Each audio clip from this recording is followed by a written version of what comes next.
Hi guys, మొన్న short లో upload చేశాను కదా, ఈ శారీతో ఫ్రాక్ కన్వర్ట్ చేస్తాను. ఫ్రాక్ అయితే ఫినిష్ అయిపోయింది. చూసారా డిజైన్ ఎలా ఉందో కామెంట్ చేసేయండి. మీకు కూడా ఎలాంటి కస్టమైజేషన్స్ కావాలంటే ఇన్స్టాలో మెసేజ్ చేయండి. యామిని బాసు 143 అని ఉంటుంది. ఫ్రాక్ గురించి మాట్లాడితే టాప్ పార్ట్ కి వచ్చేసి 1 మీటర్ లైనింగ్ యూజ్ చేశాను కాటన్ ది. బాటమ్ పార్ట్ కి వచ్చేసి 2 మీటర్స్ క్రేప్ లైనింగ్ యూజ్ చేశాను. అంబ్రెల్లా కటింగ్ పెట్టాను. ఇలాంటి ఫ్యాబ్రిక్ కి క్రేప్ లైనింగ్ యూజ్ చేస్తే భలే ఉంటుంది. ఫ్రాక్ వచ్చేసి 14 ఇయర్స్ పాపకి. ఇంకా ప్రిల్స్ చూసారా చాలా నీట్ గా వచ్చింది. ఇంకా కింద వచ్చేసి నేను గ్యాదరింగ్ ప్రిల్స్ పెట్టాను. గ్యాదరింగ్ ప్రిల్స్ కి నార్మల్ ప్రిల్స్ కి పెద్ద తేడా ఏం లేదు. రెండింటికి ఫ్యాబ్రిక్ ఒకలాగే పడుతుంది.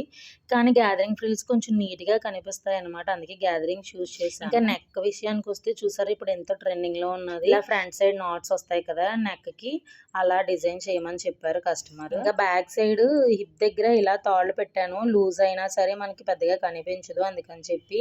ఇంకా అందరికి స్టిచ్ చేసినట్టుగా క్యూట్ గా ఒక బ్యాండ్ పెట్టాను. ఎక్కడైనా మిస్ అవుతుందని ఇలా టెజల్ కి కట్టేసి. ఫైనల్ గా ఫ్రాక్ అయితే ఎలా ఉందో ఒక చిన్న కామెంట్ చేసేయండి. మీకు కూడా ఎలాంటి కస్టమైజేషన్స్ కావాలంటే ఇన్స్టాలో మెసేజ్ చేయడం మర్చిపోకండి.